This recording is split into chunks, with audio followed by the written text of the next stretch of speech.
வந்ததுக்கு பயம் வந்துருக்கு, எல்லாருக்குமே டோட்டலாக பயம் வந்துருக்கு. ஓகேங்களா? தளபதி 2026 கண்டிப்பாக ஆட்சியில் பிடிப்பார்.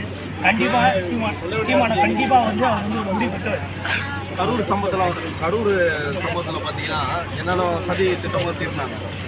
என்ன பண்ணாலும் தளபதி மேலே வந்து தமிழ்நாட்டு மக்களுக்கு ஒரு நல்ல நம்பிக்கை இருக்கு. புரியுதுங்களா? உண்மைண்ணா கண்டிப்பாக ஒரு சிஎம் ஆவார். எந்த மாற்றமும் இல்லை. வரவே இல்லை. என்ன ரோடு நீங்களே பார்த்துருக்கீங்க. டிவியில் வருமா? யூடியூப் என்ன சேனல்னா? அரசியல்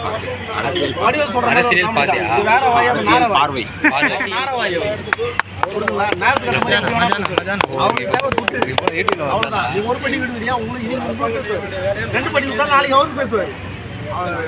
தமிழர்கள் கட்சி பேரை வச்சுன்னு நம்ம நாட்டை சீரடிக்கிறது ஒரே ஆள் யாருன்னா சீமான் தான்.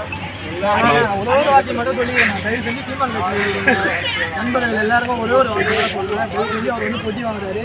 அவர் வந்து சிஎம் கிட்ட மட்டும் வாங்கல, ஈழத்தமிழர்கள் இருந்தும் வாங்குறாரு. அதெல்லாம் மறந்துட்டு நீங்க எங்களை வந்து கத்துறாரு. என்னைக்காவது ஒரு நாள் ஈழத்தமிழ் கோசம் போராடி ஒரு ஸ்டேஜ் நீங்க தளபதி ஹிஸ்டரி நீங்க போய் பாருங்க. என்ன யூடியூப் சேனல்ல போய் பாருங்க, இல்ல பேப்பர் கூட பத்தி பாருங்க, தெரிஞ்சுக்கணும். யாரு 15 வருஷம் முன்னாடி அதே சீமான் வந்து ஒரு மண்டபத்தில் வந்து தளபதி கிட்ட வந்து பிச்சை எடுத்தாரு. உங்களுக்கு தெரியுமா?